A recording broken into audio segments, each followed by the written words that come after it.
Blackmore Village was a tapestry of quiet lives, gently woven together in the persistent autumn drizzle.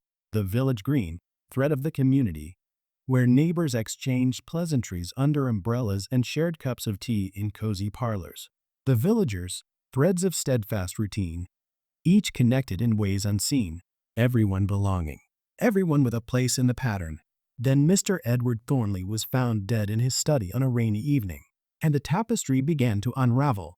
The police saw a simple heart attack, but Miss Marple saw a loose thread, one thread that, when pulled, would reveal the whole dark pattern. The weaving begins. Chapter 1. Threads in the Downpour. Miss Marple stepped down from the train at Blackmore Station just as the autumn rain began in earnest. Water drummed steadily on the platform roof, turning the stone flags into a shining mirror of the heavy gray sky. She held her small suitcase in one gloved hand and her knitting bag in the other, adjusting her spectacles against the damp chill that carried the clean scent of wet earth mixed with faint wood smoke drifting from village chimneys. Her niece Lucy Hargreaves waited at the barrier, umbrella raised, cheeks pink from the wind. "Aunt Jane, you've arrived in the middle of another deluge," Lucy said with a laugh, embracing her warmly. "But the cottage fire is lit, and I've baked sponge." They hurried to Lucy's old Morris, rain pattering on the canvas hood as they drove the narrow lanes toward Willow Cottage. Blackmore Village lay tucked in a shallow valley, the river black curling lazily through meadows now sodden and silvered by rain. Cottages of honeystone and thatch clustered along the high street, their chimneys trailing thin smoke that the drizzle bent sideways. The post office stood next to the bakery, where the warm smell of fresh bread fought its way out through the wet air. Further along rose the Green Dragon pub, its windows glowing amber. Locals inside gathered round the hearth while rain lashed the panes. Ancient stone walls, green with moss, divided the fields. Sheep pressed close together under dripping hedgerows, their fleeces dark and heavy. In the distance the church spire lifted through the mist, bells sounding faint and mournful, blending with the endless soft tattoo of rain on leaves. At the valley's heart stood Thornley Manor, a graceful Georgian house half covered in ivy, its tall windows overlooking the village green. Mr. Edward Thornley, the manor's owner and a retired banker in his early 60s, was known for his stern manner yet open purse when the church roof leaked or the day needed funds. Lucy had mentioned his habit of hosting small evening gatherings, tea, sherry, cards, and talk of village matters, in his book-lined study that always carried a faint trace of pipe tobacco and old leather. They paused briefly at the bakery so Lucy could collect rolls. Inside the warm shop, Miss Marple met two villagers. Mrs. Beatrice Croft, the postmistress, perhaps 55, had sharp green eyes and a starched white collar above her navy cardigan. Her hands, rough from years of sorting mail, moved briskly as she complained about delayed parcels. "Mar, Thornley's London letters are always on time, mind," she added with a small, private smile. Nearby stood Dr. Simon Langley, the village doctor, about 40, tall and lean with wire-rimmed spectacles and a neatly trimmed beard. He rubbed his chin thoughtfully while paying for cough mixture, mentioning in passing that Thornley's last checkup had been routine. At Willow Cottage itself, a low, whitewashed building with climbing roses now sodden, Miss Marple was greeted by young Reginald Ashby, Thornley's nephew, 30ish, with tousled brown hair and a city-cut suit now mud-spattered at the hems. He carried her case with easy charm. "Uncle keeps a good fire going even in this weather," he said, flashing a rakish grin that did not quite hide the faint worry in his eyes. He spoke lightly of London theaters, but Miss Marple noticed how his fingers tightened on the suitcase handle. Inside, the kitchen smelled of strong tea and sweet Victoria sponge still warm from the oven. Miss Marple settled beside the hearth, the heat welcome against the damp cold that had seeped into her bones. She unpacked her knitting, a misty blue shawl of soft wool, its pattern of small interlocking raindrops only just begun. The gentle rhythm of the needles matched the patter outside, the yarn cool and slightly damp between her fingers. That evening the rain grew heavier, a steady roar that wrapped the village in hush broken only by an occasional dog's bark or gates creak. Despite the weather, Thornley had invited Lucy and her aunt to join a small gathering at the manor. They walked the slick footpath under shared umbrellas, air thick with the scent of wet wool and late honeysuckle clinging to garden walls. The manor parlor felt stuffy and welcoming after the chill outside. A coal fire snapped brightly, casting light across velvet cushions and worn leather chairs. Thornley greeted them gruffly, face already ruddy from sherry, his deep voice carrying over the kettle's rising whistle. Soon the others arrived, Mrs. Croft shaking rain from her coat, Dr. Langley stamping mud from his boots, Reginald loosening his tie, Miss Lydia Beaumont, retired schoolmistress, silver hair pinned neatly, smooth pearl brooch at her throat, and Mr. Thomas Greer, the solicitor, portly, balding, gold cufflinks catching the firelight. They settled to cards. Decks shuffled with soft rasps. Rain hammered the windows. Thornley poured sherry whose bitter edge lingered on the tongue. Conversation turned to flooded lanes and coming winter fuel. Miss Marple sat a little apart, needles clicking steadily, the blue shawl growing row by row. Later Thornley excused himself. A document in the study, won't be a moment, and disappeared down the corridor. Time stretched. The clock ticked louder in the quiet. Reginald rose to look, footsteps echoing on polished boards. Then a sharp cry rang out. They found Thornley slumped across his desk, face ashen, an overturned sherry glass beside one limp hand. A thin froth edged his lips. An acrid smell hung in the warm room. Dr. Langley knelt, felt for a pulse, shook his head. Dead, likely poison, and recent. Shock rippled through the group. Gasps. A teacup clattering to its saucer. The fire's crackle suddenly too loud. Outside the rain poured harder, as if the sky itself wept. Miss Marple stood in the doorway, knitting paused. A single stitch dropped. She noticed the study windows standing slightly open, rainwater pooling dark on the sill, dripping steadily onto the carpet. The tapestry of a quiet evening had torn. Threads hung loose in the downpour, waiting to be followed.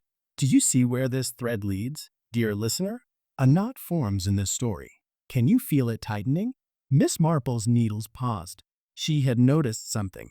Every village is a tapestry, you see. Pull one thread. The pattern hasn't formed yet, but it will. What do you think, dear listener? Who benefits from this silence? Chapter 2. Soaked strands intertwined. The morning after Mr. Thornley's death dawned heavy and gray.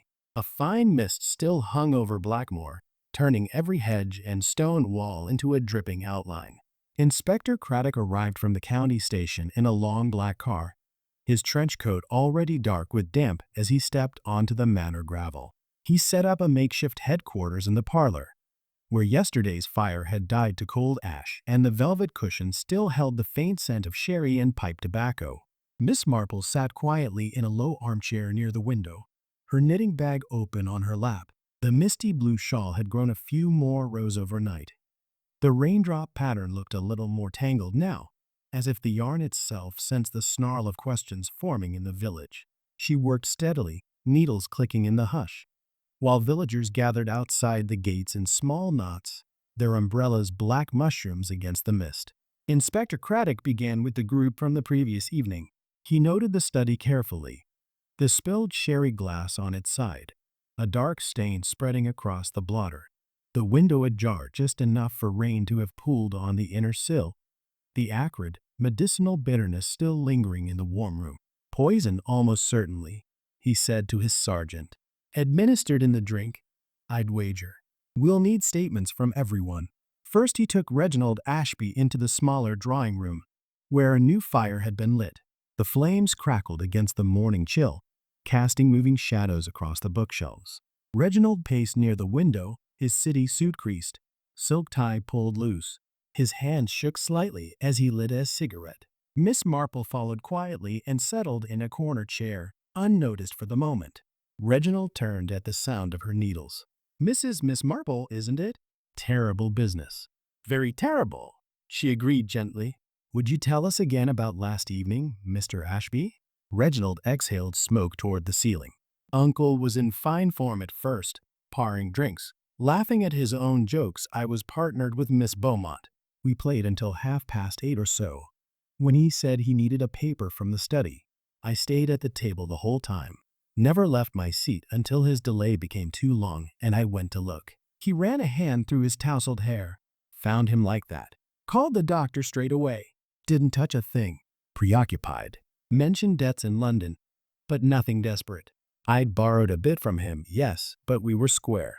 His voice rose on the last words. Defensive. And the open window in all that rain?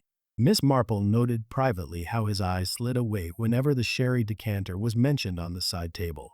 Next came Mrs. Beatrice Croft, summoned to the manor kitchen where the kettle sang on the range and the warm smell of fresh scones fought the damp. She stood at the scrubbed table, wiping her hands on her apron. Sharp green eyes reddened. Her starched collar had wilted slightly in the steam. She drew out her knitting again. The blue wool felt comforting between her fingers. Dreadful night. Dreadful. Her voice was clipped, almost angry. Mr. Thornley poured the first round himself. I was talking with Miss Beaumont about the Fete Committee. We stayed in the parlor the whole time. Bridge, chatter, nothing else. Didn't move until young Mr. Ashby shouted. She repeated her loyalty like a litany. 20 years I've handled his post. Never a cross word till lately. He was worried about money, yes, but kind as ever to me.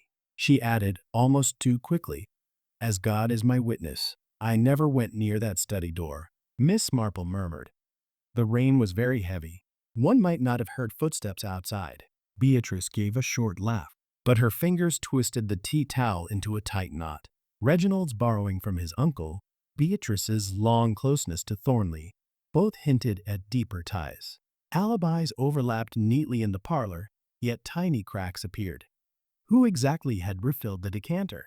Who had last spoken to Thornley alone? Outside, village gossip drifted in on the mist. Someone mentioned Thornley's will. Someone else whispered that Reginald stood to gain most. Inspector Craddock frowned at his notebook. Miss Marple sipped the strong tea Beatrice had pressed on her, feeling its heat travel down to her chilled fingers. The fire popped. Rain tapped the window like impatient fingers. Something tangles in this account. Her eyes sharpened behind those gentle spectacles. Patience reveals what force cannot. Here's where the threads begin to cross. Have you spotted it yet? The thread that doesn't belong? Shapes begin to suggest themselves in the weave. The gentlest pull often loosens the tightest knot. But one thread had begun to pull tighter than the rest. What would happen when it finally gave? Chapter 3.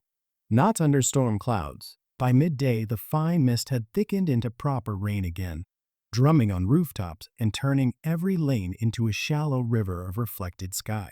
Inspector Craddock moved his questioning out of the manor and into the village proper, where the air smelled strongly of wet stone and garden soil churned by water.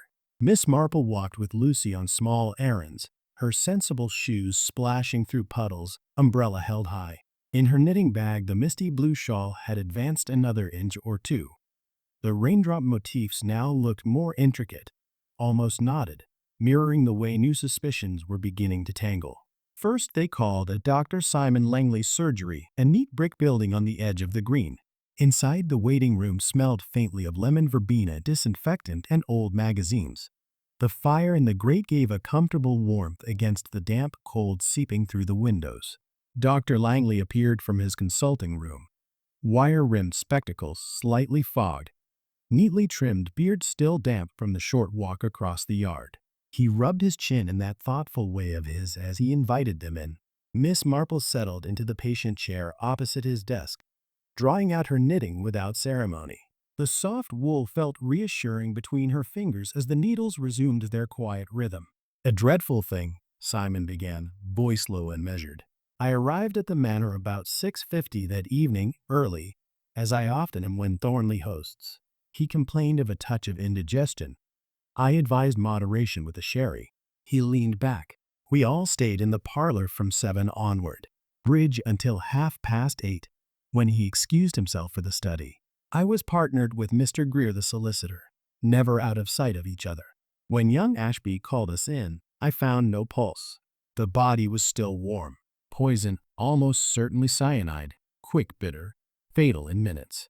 He spoke with professional precision, repeating, in my opinion, like a small anchor. Thornley had seen me recently for heart flutters, but nothing alarming. No reason to suspect anything beyond natural causes at first. His fingers tapped the desk once, twice, a small, unconscious rhythm. Miss Marple murmured, "The open window in such weather is curious, isn't it?" Simon nodded slowly.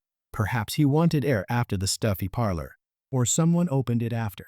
His eyes met hers for a fraction longer than necessary.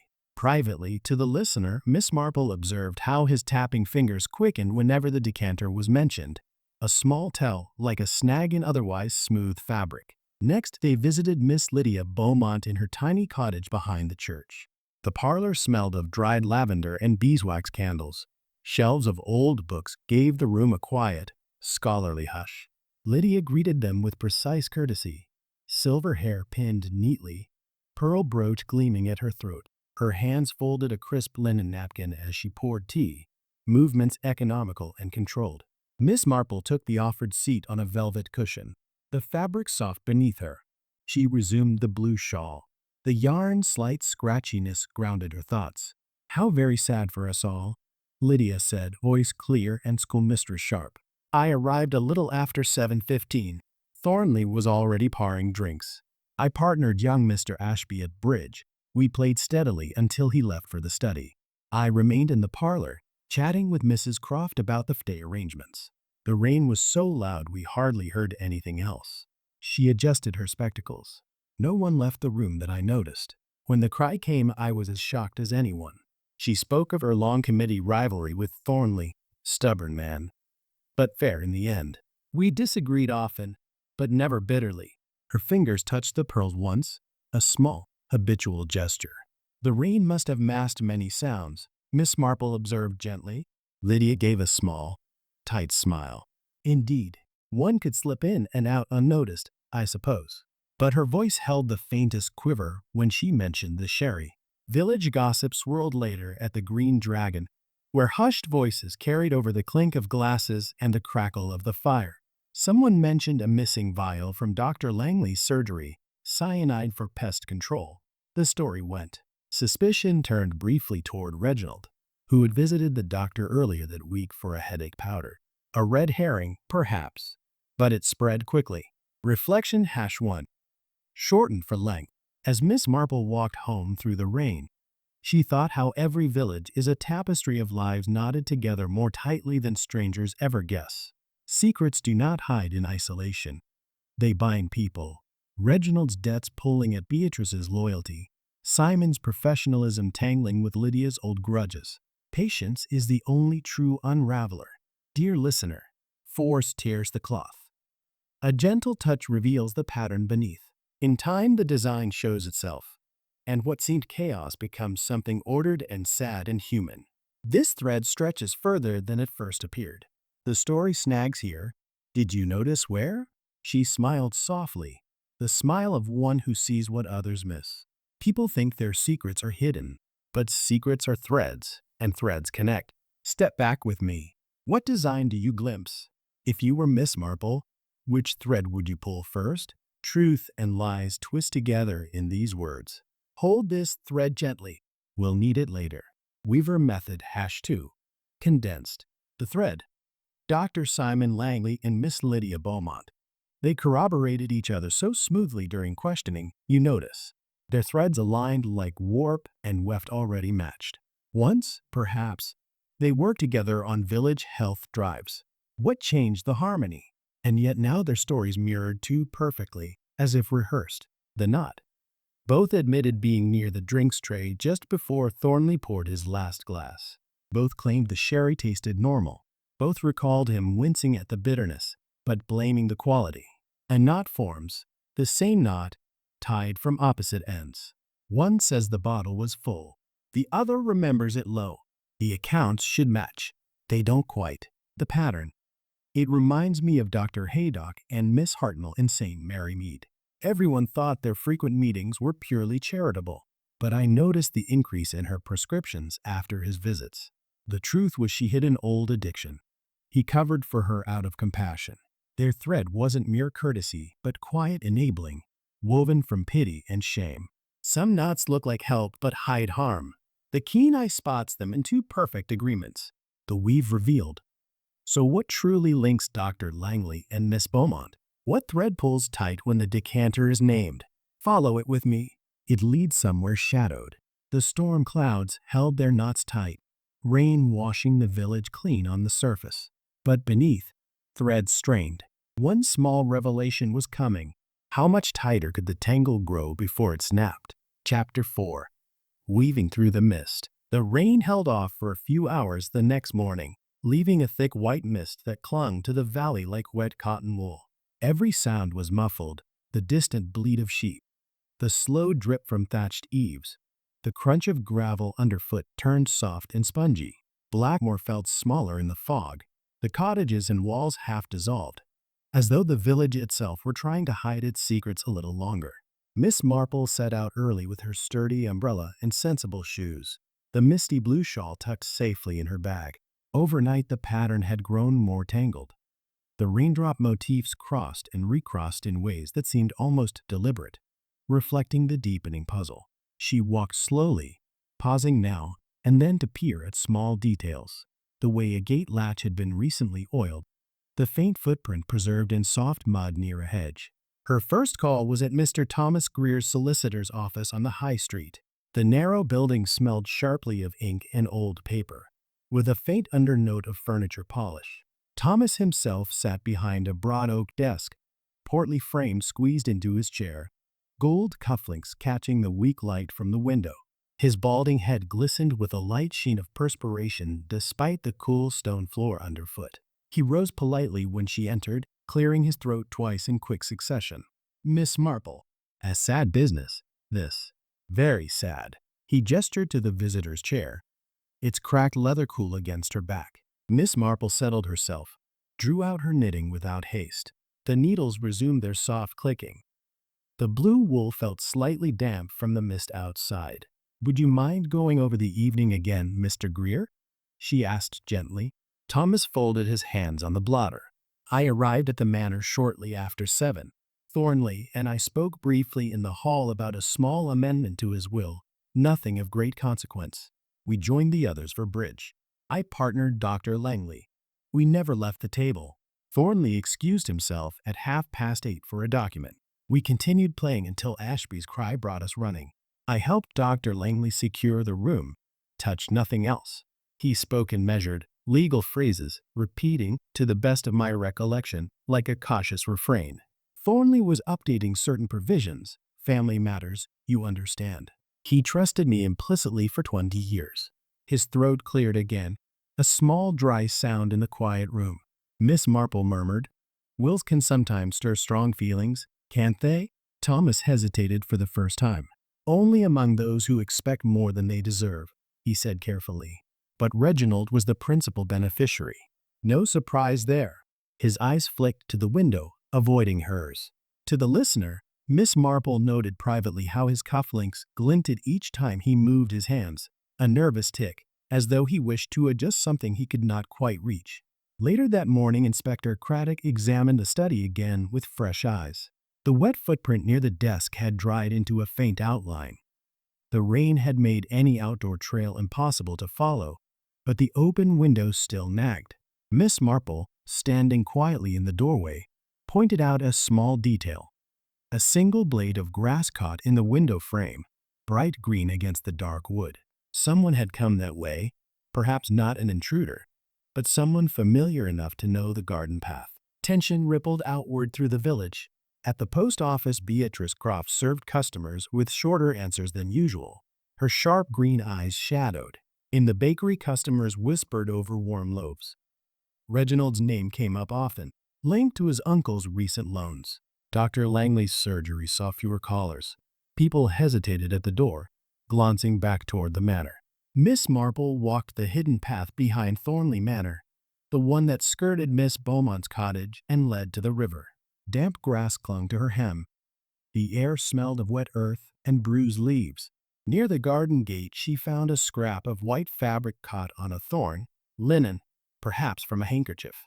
It matched the crisp napkins Lydia always carried. Back in the village, a quiet conversation with the manor's part-time maid revealed another small crack. She had seen Reginald leave the parlor briefly around 8:35. not toward the study, but toward the cloakroom for his coat. Yet his earlier statement had placed him firmly at the card table the entire time. A minor discrepancy, but enough to make the inspector frown deeper. By afternoon, the mist had begun to lift, revealing sharp edges again, roofs, walls, the church spire piercing the thinning white. Miss Marple returned to Willow Cottage, where Lucy had laid out tea. The strong brew warmed her hands. The taste of bitter marmalade lingered on her tongue. Connections were forming, slow but certain.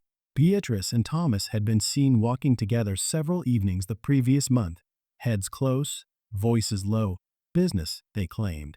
But the village thought otherwise. Thornley's old letters, now in the inspector's hands, mentioned a long-ago investment loss that had soured his friendship with Dr. Langley's family. A grudge buried for decades, perhaps, but not dead. Miss Marple set her cup down carefully. The shawl lay across her lap, half finished, its pattern more complex than when she began. Each row added weight, each not a question. Follow this carefully now. It matters more than it seems. Here's where the knot pulls tight. Her knitting slowed.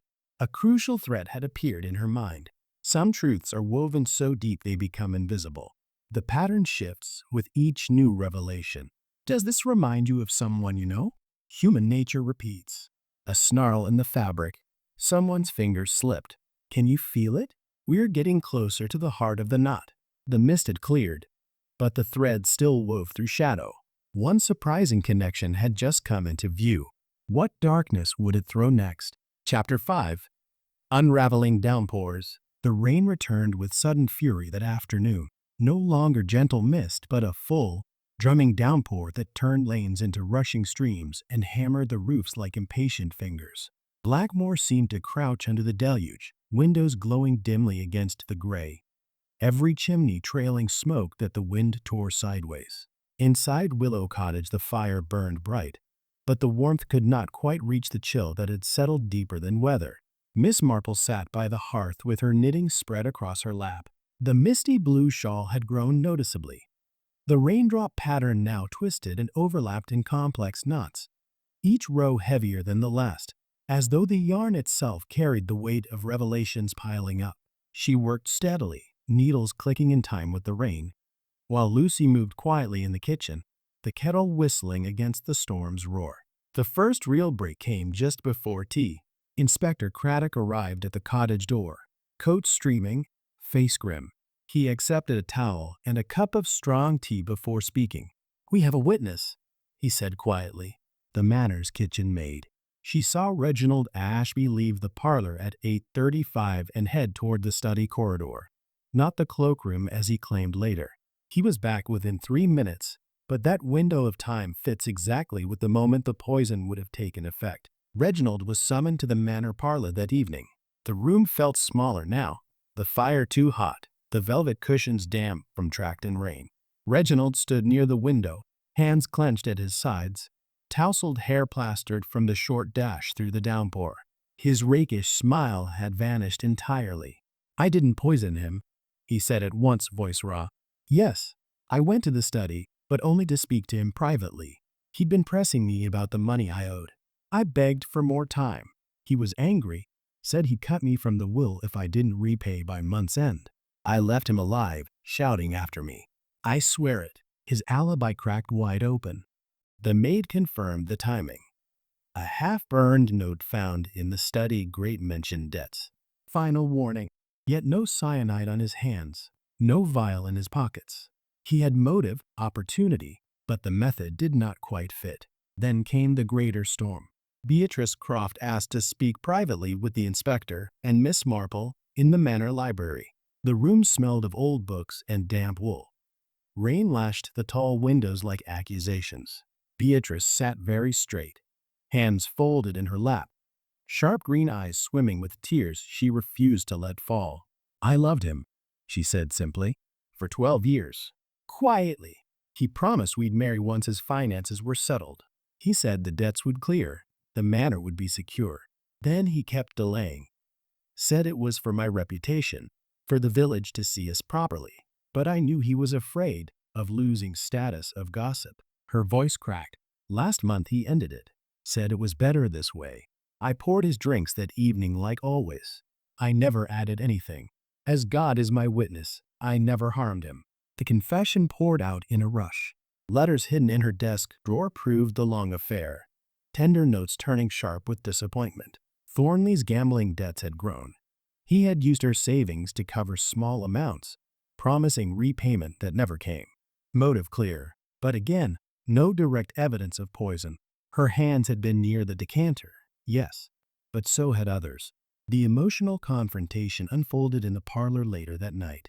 Inspector Craddock faced the gathered suspects: Reginald, Beatrice, Simon Langley, Lydia Beaumont, Thomas Greer, all damp from the storm, faces pale in the firelight. The air tasted of wood smoke and bitter tension. You all had access, Craddock said flatly, but someone laced that final glass. Simon leaned forward, beard shadowed.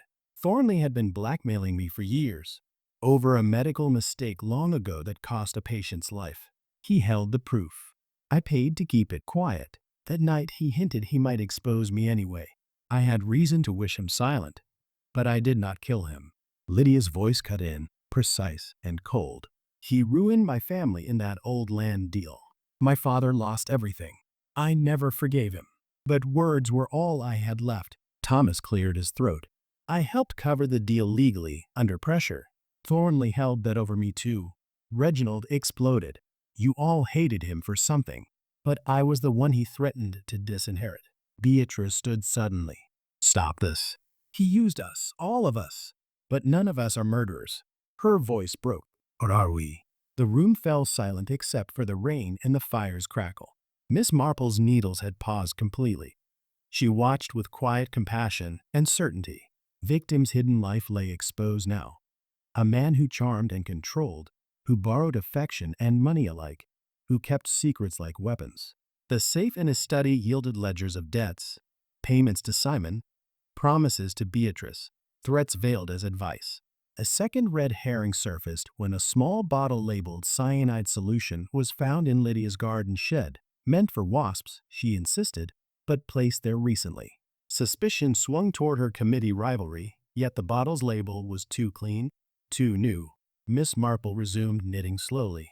The shawl's pattern had reached a critical knot, tight, complex, but beginning to suggest its final shape. The thread grows taut here. Feel the tension? Now we begin to untie the final knot. She set down her needles with quiet deliberation. Justice, like weaving, requires steady hands and clear eyes. The design grows clearer with every thread we trace. What would you do with this knowledge? Some knots leave marks even after they're loosened. The tangle deepens. But every knot has an end. Weaver method #3, condensed. The thread. Reginald Ashby and Dr. Simon Langley. They turned on each other tonight like storm clouds colliding. Their threads crackled with old resentment. Once they were cordial, nephew and family doctor. What poisoned the air between them? Now accusations fly, each blaming the other's greed. The knot. Both knew the safe's combination. Both denied seeing the blackmail letters inside. Both claimed Thornley seemed prosperous lately. A knot forms. The same knot from different ends. One says the debts were small. The other says they were crushing. The stories should align. They do not. The pattern. It reminds me of Raymond West and Mrs. Dane Calthrop in St. Mary Mead. Everyone saw literary chats. I saw the too frequent headache cures. The truth was reckless herbal experiments gone wrong. Curiosity and carelessness knotted together. Blame shifted fast then too. Some threads look like rivalry but hide shared guilt. The weave revealed. What truly links Reginald and Simon? What thread stretches when debts and secrets are named? Follow it. It leads somewhere very dark. The downpour showed no sign of stopping. Secrets flooded out. But something blacker still waited beneath the surface. The tapestry was tearing faster now. What monster would be revealed when the last thread pulled free? Chapter 6. Echoes of past rains. The storm finally broke late the following morning. For the first time in days, the sky cleared to a pale, washed-out blue. Though the ground remained sodden, every path gleaming with shallow puddles that reflected scudding clouds. The air smelled clean and sharp, rain on stone, fresh-turned garden soil. the faint green bite of wet grass. Blackmore breathed again, windows thrown open, voices carrying farther across the village green. Yet the relief was thin. The revelations of the previous night still hung heavy, like damp wool that refused to dry. Miss Marple walked alone to the church shortly after breakfast. Her sensible shoes left neat prints in the soft earth. In her bag the misty blue shawl rested, its raindrop pattern now almost complete in the center, the knots and crossings beginning to resolve into something recognizable. She had paused her knitting the night before when the accusations flew. Now the yarn felt lighter, as though the storm had carried away some of its weight. The vicar, old Mr. Harroway, waited for her in the dim vestry. The small room smelled of church candles, old prayer books, and the faint mustiness of mothballs from stored vestments. Sunlight slanted through the leaded window in dusty beams, catching motes that drifted like forgotten thoughts. Mr. Harroway's hands trembled slightly as he spread a yellowed ledger across the table. His voice, thin with age, carried the weight of decades. Edward Thornley was not always the pillar people saw, he began. 23 years ago, in 1932, there was a land scheme, improvements along the river valley. He convinced several families to invest, promising drainage and better grazing. The money vanished. The work never happened. Simon Langley's parents lost their small holding. His father took his own life the following winter. Simon was away at medical school then, came home to nothing. Miss Marple listened quietly, fingers resting on the ledger's cracked spine. The vicar turned pages slowly. Faded ink listed names, sums, promises crossed out. Thornley claimed bad luck, floods, contractors failing. But whispers said he pocketed much of it. Simon never spoke of it publicly. He built his practice, kept his head down.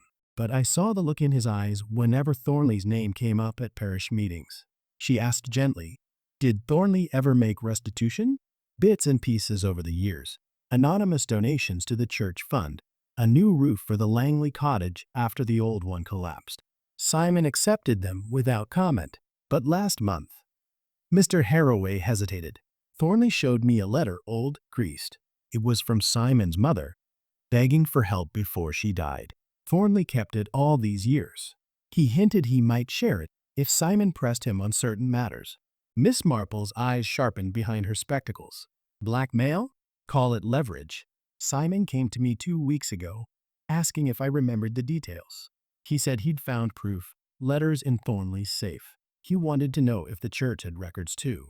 After leaving the vicar, Miss Marple walked to the old mill by the river, the site of the failed drainage scheme. The building stood half-ruined now, weathered timbers creaking in the breeze. Ivy thick on the walls. Inside the air was cool and damp, smelling of moss and rotting wood. She found a small metal box hidden behind a loose stone, faded documents, yellowed receipts, a single photograph of young Simon with his parents beside the river, smiling before the ruin began. Back at Willow Cottage by early afternoon, she sat with Lucy over tea. The strong brew warmed her hands. The taste of tart lemon curd lingered on the tongue. Lucy listened wide-eyed as Miss Marple spoke quietly of the past threading into the present. The old grievance never died, Miss Marple said. It waited quiet until Thornley's own troubles made him careless. Simon discovered the letters, proof of the swindle. Thornley threatened exposure of Simon's own small forgery years ago, a medical certificate altered to help a patient avoid scandal. Mutual destruction, but only one acted. Lucy shivered. So the poison. Revenge? Revenge dressed as justice, perhaps. The past never stays buried, dear. It rises when the ground is disturbed. The afternoon sun slanted low, turning puddles to gold. Miss Marple resumed her knitting on the garden bench. The blue shawl's pattern had clarified. The raindrops now formed a coherent design, no longer random snarls, but deliberate echoes. Each stitch felt like pulling a thread from deep water. Reflection #2. Shortened. Sitting later by the cottage fire as dusk fell, Miss Marple reflected on how the past weaves itself into every present moment. Old secrets do not fade. They lie dormant like buried roots, waiting for the right storm to bring them to light. In Blackmore, the weight of 23 years pressed down, grief, shame, silence. until one man could bear it no longer. Time does not erase. It preserves, layer upon layer, until pressure forces truth upward. Patience teaches us this, dear listener. What is hidden deep will always surface. And when it does, the pattern shifts forever. Every thread we've followed arrives at this moment. Feel how the threads resist? That's where the secret hides. Steel showed beneath the softness now. The threads that bind us are stronger than we imagine. The weave shows its true design now. Before we continue, what pattern do you see forming? Watch how these threads weave into something new. The answer is there, in what we've already learned. Do you see it?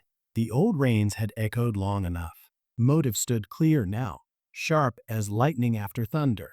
But the final knot waited still. Who would pull it? And what would unravel when they did? Chapter 7. Pattern emerges. Sunlight poured through the valley the next morning. The first true brightness in days. Puddles on the lane shrank to shallow mirrors, reflecting a sky so clear it seemed newly made. The air carried the fresh, sharp scent of drying grass and warm stone walls. Birdsong rang louder, as though the village itself had been holding its breath and now exhaled. Blackmore stirred slowly, gates creaked open, washing hung on lines, voices called across gardens. Yet beneath the ordinary sounds ran a new quiet tension. Everyone knew the threads were drawing tight. Miss Marple walked the high street with deliberate steps, umbrella furled for once. In her bag the misty blue shawl lay almost finished. Only the final border rose remained. The raindrop pattern had settled at last. No more random crossings. Just clean, interlocking shapes that echoed one another like ripples spreading from a single stone dropped in still water. Each completed motif felt like a small truth locked into place. She began at Mr. Thomas Greer's office. The solicitor looked up from his desk as she entered, gold cufflinks catching the sunlight, face pale but composed. The room smelled of fresh ink and the faint lemon polish of morning cleaning. Papers lay neatly stacked, as though order could still contain chaos. "Miss Marple," he said, clearing his throat once. "I expected this." She took the offered chair without preamble, laying the shawl across her knees. The needles moved slowly, almost meditatively, as she spoke. "You helped Thornley cover the old land scheme, didn't you, Mr. Greer? Legal papers drawn to make it appear legitimate. You were young then, ambitious. He held that over you for years." Thomas's hand stilled on the blotter. "I was persuaded. He said it would ruin me if it came out. I thought time would bury it. Instead it festered." He met her eyes. "But I did not kill him. That evening I never left Dr. Langley's side at the card table. Ask him. Ask anyone." Miss Marple nodded gently. "Your alibi holds. And the documents in the mailbox. You never retrieved them, did you?" "No. I wanted them gone, but not enough to risk everything again." His voice dropped. "I warned Thornley weeks ago that Simon had found letters. I thought it might force a settlement. Instead it pushed him further." She left him staring at his desk, sunlight falling across his bowed shoulders. By noon Inspector Craddock had re-examined the cyanide vial from Lydia's shed. The label was pristine. Fingerprints showed only hers, and a faint trace of Reginald's from when he had borrowed gardening tools days earlier. The red herring dissolved. Reginald had placed it there absent-mindedly after using it for wasps in the manor garden, not as evidence of guilt. Miss Marple met Reginald on the manor lawn. He stood near the river path, hands in pockets, face drawn but calmer than the night before. "I didn't do it," he said at once. "The debts were real. The argument was real. But I left him breathing. Someone else finished it." She tilted her head. "You were cleared the moment the maid confirmed you returned to the parlor before the poison could have acted fully. The timing no longer fits." Relief flickered across his features, brief but bright. "Then who?" Miss Marple did not answer directly. Instead, she resumed walking, the shawl's final rose growing under her fingers. Later, in the quiet of the churchyard, she sat on a weathered bench. The sun warmed the stone. Distant sheep bleated softly. She connected the threads aloud, speaking half to herself, half to the open air. Simon Langley had means, cyanide from his own surgery. He had motive, the old swindle that destroyed his family, the blackmail letters Thornley kept as a weapon.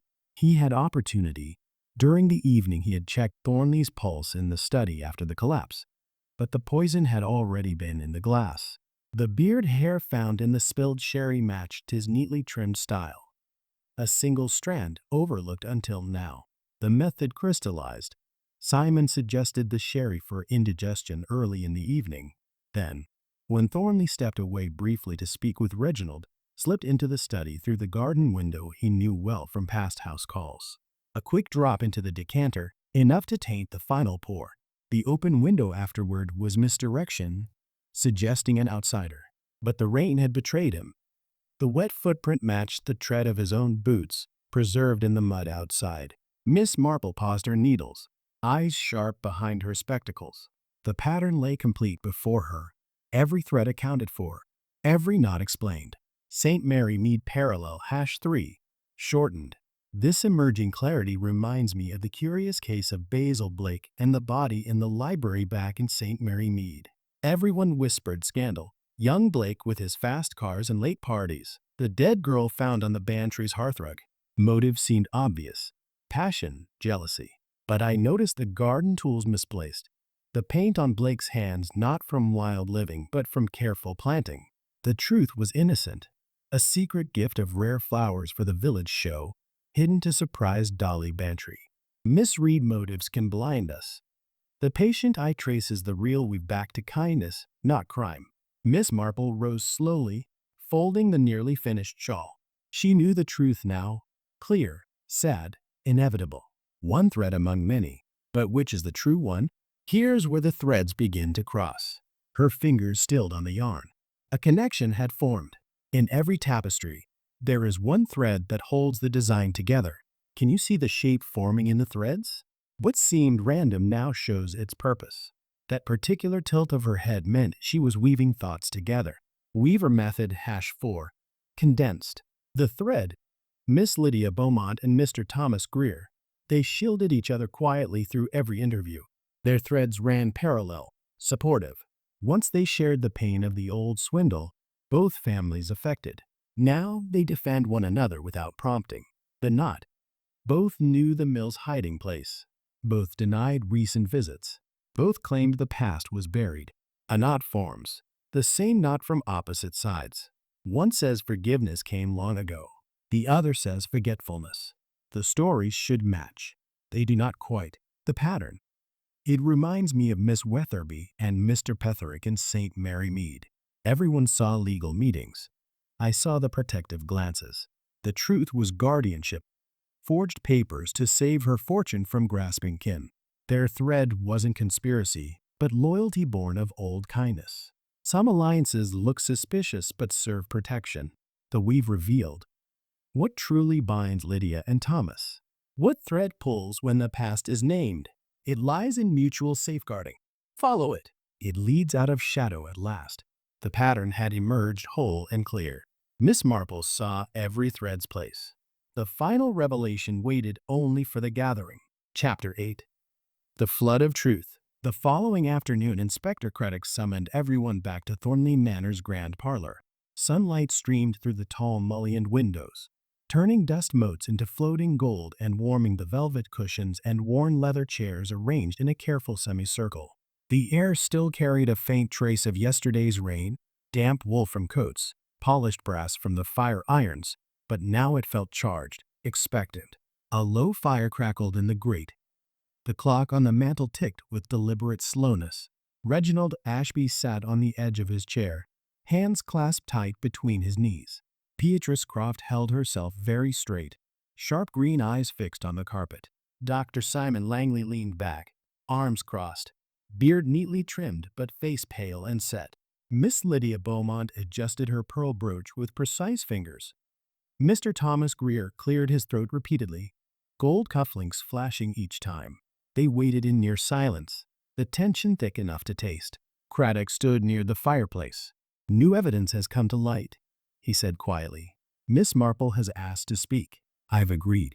Miss Marple sat a little apart in her usual low armchair, knitting bag at her feet. The misty blue shawl lay folded across her lap.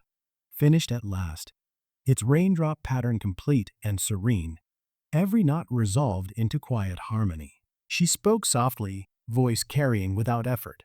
For days we believed this was a simple poisoning, perhaps greed, perhaps accident. But you see, that isn't quite what happened. Murmurs rippled. Reginald shifted. Beatrice drew a sharp breath. Simon's eyes narrowed. She began thread by thread. Mr. Reginald Ashby, you claimed you never left the parlor until the cry. In truth, you slipped to the study to argue about your debts. The maid saw you. A half-burned note confirmed it. You returned angry but innocent of poison. The evidence, the timing, your clean hands, clears you. You lied from shame, not guilt. This fits the larger pattern of financial desperation. But you are no murderer. Reginald exhaled, shoulders dropping. Thank God. Maras. Beatrice Croft, you insisted you stayed in the parlor, never near the study. Yet you went to confront him about your broken promise of marriage. An earring found in the corridor, your overheard voices. The proof is there. You loved him deeply. You never harmed him. Your lie came from fear of scandal. This weaves into the tapestry of betrayed affection. But your hands are clean. Beatrice pressed a handkerchief to her lips, eyes glistening. Miss Lydia Beaumont, you said you never moved from the card table. In reality, you took the garden path to demand restitution for your family's ruin in the old scheme. Mud on your shoes, a witness note from a neighbor, the traces remain. Words were your weapon, not poison. You lied from pride. This threads into historical grievance, but you did not kill. Lydia lifted her chin, a small, dignified nod. Mr. Thomas Greer, you swore you remained with Dr. Langley throughout, yet you visited the study to warn Thornley that Simon had discovered the letters. A forgotten pen in the desk drawer bears your initials. You sought to protect yourself and others. Your deception sprang from professional caution, not murder. This links to concealed history, but the guilt is not yours. Thomas swallowed hard, gaze dropping to his hands. Dr. Simon Langley, you maintained you only entered the study after the collapse to check for life. But you slipped in earlier, through the window you knew from countless house calls. While Thornley argued with Reginald, you dropped cyanide into the decanter, enough to taint the final pour. The beard hair in the spilled sherry, the vial missing from your surgery stock, the footprint outside matching your boot tread, these betray you. You lied to preserve the image of healer. This forms the dark center of the pattern. Revenge for a family destroyed. Simon surged to his feet. This is nonsense. I tried to save him. Miss Marple turned to him fully, faded blue eyes holding unexpected steel. The motive is old and deep. 23 years ago, your parents lost everything in Thornley's scheme. Your father took his own life. Your mother died broken. Thornley kept the proof, letters, ledgers, as leverage. When you found them in his safe, he threatened to expose your own small forgery from years back, a kindness to a patient that became a crime on paper. You could bear no more. The method was simple. Suggest sherry for his indigestion. Wait for a private moment. Administer the dose. The open window was meant to suggest an intruder, but the rain preserved your footprint, and one hair from your beard fell into the glass. The thread that betrayed you was your own long-born revenge, Doctor. It pulled too tight. Simon's face crumpled. He took one step toward the door, then stopped, shoulders sagging. He destroyed us, he whispered. Every day I saw my mother's face. I thought, justice. His voice broke. I was wrong. The room froze. Reginald stared in shock. You all these years? Beatrice wept quietly. Lydia clutched her pearls. Thomas looked ill. Inspector Craddock stepped forward with 2 constables. Handcuffs clicked softly. Simon did not resist. As they led him away, his final words drifted back. Tell them I'm sorry. For everything. Silence fell, broken only by the fire's soft crackle and distant birdsong through the open window. The innocent sat stunned, processing the unraveling. Reginald rubbed his face.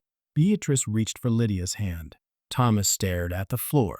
Miss Marple folded her finished shawl with deliberate care. Behind her mild spectacles, compassion and quiet certainty rested side by side. The tapestry had torn wide, but now the threads could begin to mend. Behind the mild blue eyes, a pattern was taking shape. What is hidden in the weave will always, eventually, show through. The complete pattern reveals itself at last. A new pattern emerges from the torn fabric. The flood of truth had come at last.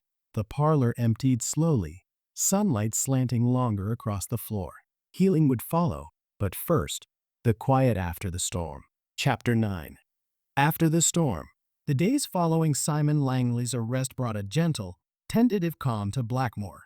The sky remained clear for nearly a week, sunlight drying the last puddles on the lanes until only faint damp patches remained under hedgerows. The air smelled freshly of cut grass and baking bread from the village bakery.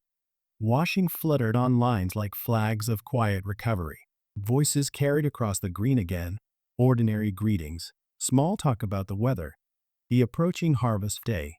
Yet everyone moved a little more carefully, as though testing the new weave of the village tapestry after its violent tear. Reginald Ashby stayed on at Thornley Manor. He had inherited it outright, the will unchanged despite the threats.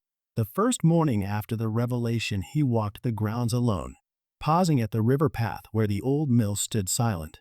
By afternoon he had begun sorting papers in the study, closing accounts, settling small debts his uncle had left. The rakish smile returned slowly, tempered now by responsibility. He spoke to Beatrice one evening on the manor steps, voice low. "I never knew about you and him. I'm sorry for what you carried alone." Beatrice met his eyes steadily. "We all carried something. Let it rest now." She touched his arm briefly, a gesture of truce, and walked away toward the village, shoulders straighter than they had been in years. Beatrice resigned her position at the post office the following Monday. She told the inspector she needed time away from sorting other people's letters. Instead, she began helping at the church, arranging flowers for Sunday services, polishing brass with steady hands. Her sharp green eyes softened when she spoke of Thornley now, not with bitterness, but with the weary acceptance of one who has finally laid down a long burden. Villagers noticed. Some offered quiet kindness, a pot of soup, a shared recipe for Victoria sponge. She accepted them without the old defensiveness. Miss Lydia Beaumont returned to the village schoolroom 2 days a week, offering extra reading lessons to the younger children. Her precise manner remained, but a new gentleness had crept in. She organized the day committee with fresh energy, insisting on brighter bunting and more games for the little ones. When she passed Thomas Greer on the high street, she paused. "We both kept old wounds too long," she said quietly. "Perhaps we can start fresh." Thomas nodded, throat clearing only once. "I'd like that." Thomas himself continued his solicitor's practice, but with visible changes. He reviewed old files openly now, burning certain documents in the small grate behind his desk, papers tied to the 1932 scheme. Thornley's leverage gone at last. He took on a young clerk from the next town, teaching him with patient care. The gold cufflinks still gleamed, but his shoulders sat easier. He joined the Green Dragon's evening chess group, losing gracefully and laughing at his own mistakes, a sound few had heard from him before. The village as a whole began to reweave. Gossip faded like mist in sunlight. People spoke of Simon with sorrow rather than venom. A good doctor once driven too far. The church held a quiet memorial service for Thornley, not to honor the man he had become, but to acknowledge the threads he had touched in every life. Neighbors exchanged nods instead of whispers. Invitations to tea multiplied. The tapestry had torn, yes, but the mending had begun, stronger in places where new threads crossed old ones. Miss Marple spent her final days in Blackmore walking slowly, observing the small healings. She sat on the manor bench one afternoon, the finished blue shawl draped over her shoulders against the autumn breeze. The raindrop pattern caught the light, each motif clear and balanced, no snarls left. She had unraveled the knots. Now the cloth could lie smooth. Weaver method #5. Condensed. The thread. Reginald Ashby and Beatrice Croft. They met quietly at the manor gate yesterday, you notice. Their threads, once pulled taut by rivalry and secrets, now lie parallel and calm. Once they stood at opposite sides of Thornley's affection. What softened the strain? Now they speak without accusation, voices gentle. The knot. Both once harbored quiet resentment, his over money, hers over promises broken. Both denied lasting bitterness after the truth came out. Both claimed peace with the past. A knot forms in memory, the same knot from different ends. One says love endured. The other says it was illusion. The threads should have clashed forever. They do not. The pattern. It reminds me of Elspeth M.C. Gillicuddy and the quiet witness in the St. Mary Mead train affair. Everyone saw coincidence. I saw hidden kinship. The truth was a staged elopement turned tragedy, their secret woven from romance and fear. After the revelation, silence became forgiveness. Loosened knots allow stronger bonds to form. The wise eye spots reconciliation in shared glances, in hands that no longer clench. The weave revealed what truly connects Reginald and Beatrice now. What thread no longer tangles when loss is named? It lies in shared grief, in the courage to begin again. Follow it. It leads somewhere hopeful. St. Mary Mead parallel #4, shortened. This quiet mending recalls the aftermath of the Ruby Keene case that touched St. Mary Mead. A young dancer found strangled. Suspicion fell on the hotel manager Josie, her cousin. Motive seemed clear: inheritance, jealousy. But the truth unraveled a deeper plot of swapped identities and greed. When the killer was taken away, the hotel community paused, then slowly repaired. New friendships formed. Old rivalries softened. Exposure had purged the poison. What remained was space for healing. So it is here. Truth strips away the false, leaving room for honest threads to take their place. Miss Marple folded the shawl carefully as evening fell. Hope glimmered in small things: a child's laughter on the green, a light left burning in the manor window, the promise of tomorrow's sun. The storm had passed. The tapestry, though changed, continued. Healing begins when we finally see the pattern clearly. The gentlest pull often loosens the tightest knot. A new pattern emerges from the torn fabric. What seemed broken now shows its strength. The village settled into evening quiet. Threads were woven. Light ahead. Chapter 10. Epilogue plus Reflection. Miss Marple returned to St. Mary Mead on a crisp January morning in 1960. The train journey had been quiet, the countryside slipping past in soft shades of winter gray and pale gold. She settled back into her own small cottage with familiar ease. The scent of lavender sachets in the drawers, the gentle crackle of the fire she lit herself, the worn armchair by the window where sunlight fell just so across her lap. Her knitting bag rested on the side table. The misty blue shawl, now fully completed, lay folded over the back of the chair like a quiet trophy of the case unraveled. A letter arrived from Lucy Hargreaves 2 days later, postmarked Blackmore. The envelope carried the faint smell of wood smoke and dried flowers. Inside, Lucy's neat handwriting filled 3 pages with news of the village. Reginald had taken the manor in hand with surprising steadiness. He sold off some outlying land to clear the remaining debts, then opened the gardens to the public on summer weekends for charity. He had married a gentle girl from the next village, a schoolteacher with a quiet laugh, and they planned to raise their children there. He seems content at last, Lucy wrote. As though the weight finally lifted, Beatrice had left the post office entirely. She traveled for 6 months, first to Scotland, then a quiet pension in the Lake District, returning with brighter eyes and a small collection of watercolor sketches she now sold at the annual fete. She and Reginald remained on polite, even warm terms. They often met at church without awkwardness. Lydia Beaumont led the fete committee to its most successful year yet. More stalls, brighter bunding, laughter echoing across the green. She had begun a small lending library in her cottage parlor, open to anyone who wished to borrow. She says the past is properly buried now, Lucy noted. Thomas Greer retired early, handing his practice to a young solicitor from town.